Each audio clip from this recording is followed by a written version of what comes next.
Hi guys, today Trump's escape plan, why Ghislaine's pardon isn't about mercy, and are we seriously going to do this? Let's dive in. We're going to unpack it all right now.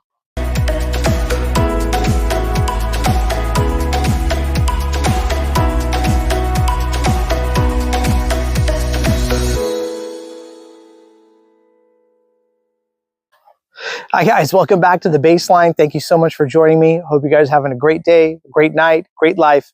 Let's go ahead and jump right into this. So, are we really watching a convicted child sex trafficker try to sell the Supreme Court on a pardon loophole? Because here we go again. Another twisted chapter in the Trump, Epstein, Maxwell triangle. And this time, it's being dressed up as justice. Ghislaine Maxwell, the woman who helped recruit and traffic young girls for Jeffrey Epstein, is now trying to get out of prison.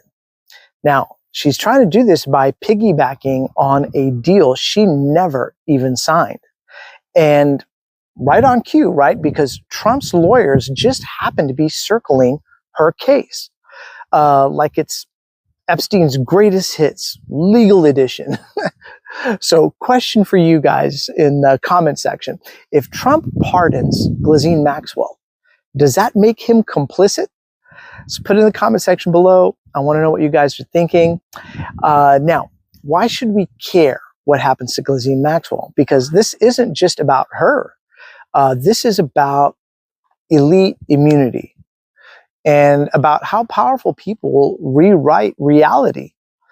They use the courts like poker chips and turn convicted predators into martyrs. So when it benefits them, it seems like that's the case, right? But this case, this bizarre Supreme Court filing could become the legal smokescreen Trump uses to distract from his own Epstein baggage. So today we're going to be breaking down three things. Like number one, what Ghislaine's insane legal brief actually says. Number two, how Trump's fingerprints are all over this. And number three, why the Supreme Court might help them both by doing absolutely nothing at all. But first, let's rewind a little bit, okay? Because back in 2007, Epstein cut a deal in Florida with a U.S. attorney named Alex Acosta. Now, that deal let him avoid serious federal charges and magically protected some of his unnamed co-conspirators. Now, fast forward to 2024, Ghislaine Maxwell, who was never named in that agreement, never signed it, never even saw it, is now arguing. So, hey, that deal protects me too. Her lawyers literally want the Supreme Court to grant her immunity from a contract she wasn't even a part of. Now, it's not a defense. It's a legal Hail Mary, so to speak. And it might just work. So let's try to unpack this whole thing, right? So the legal loophole defense. So what is in this brief? It doesn't say the trial was unfair. It doesn't say the judge made an error. It doesn't say the jury was biased. None of that. Maxwell isn't even claiming innocence. She's just saying, because Epstein's deal mentioned unnamed co-conspirators, and I was probably one of them, I deserve immunity too. So that's what she's saying. And that's like finding a random birthday card in the mail and showing up at someone else's party demanding cake. So this is where the twist gets a little bit worse, right? Her lead attorney, David Oscar Marcus, protege of Alan Dershowitz, right? Epstein's old lawyer, and let's say frequent flyer. Marcus is everywhere right now. TV hits, courthouse steps.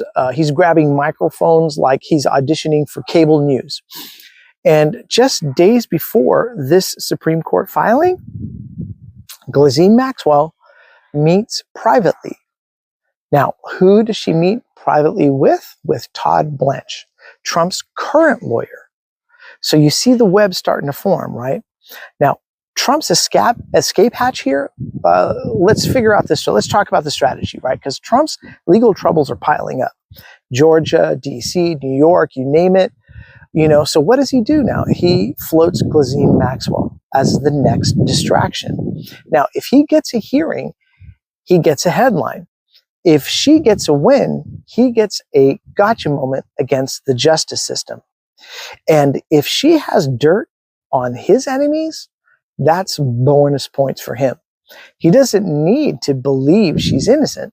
He just needs you to believe the waters are too muddy to see it clearly. It's classic Trump. And, well, I mean, maybe she's not perfect, but look at the other guys. I think that's probably Trump's idea of how he looks at this.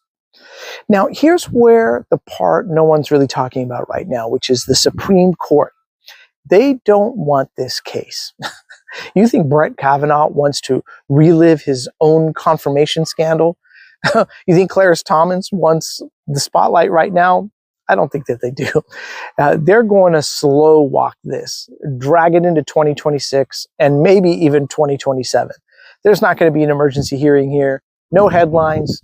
I feel we're just going to hear silence.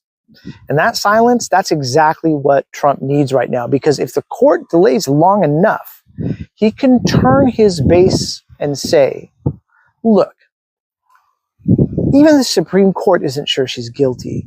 And maybe she was framed. And then, boom, the next act of the Epstein distraction, the whole circus, it begins again. So let's try not to forget this story, right? Let's not forget who Ghislaine Maxwell really is. She didn't just enable Epstein. She found the girls. She groomed them. She normalized the abuse. She joined in it as well. It started as a message, right? One survivor said this, and ended in trauma.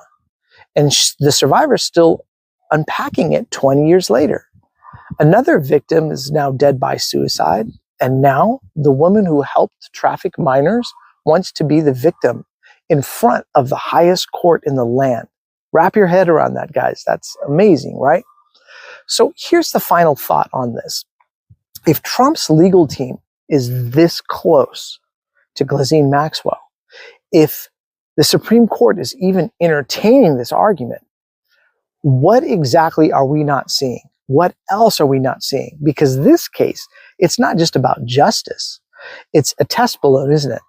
If she gets through the legal fog, if she walks free on a 20-year-old technicality, then what's to stop Trump from using the same legal gymnastics to escape his own Epstein-shaped shadows? So until then, drop a comment below.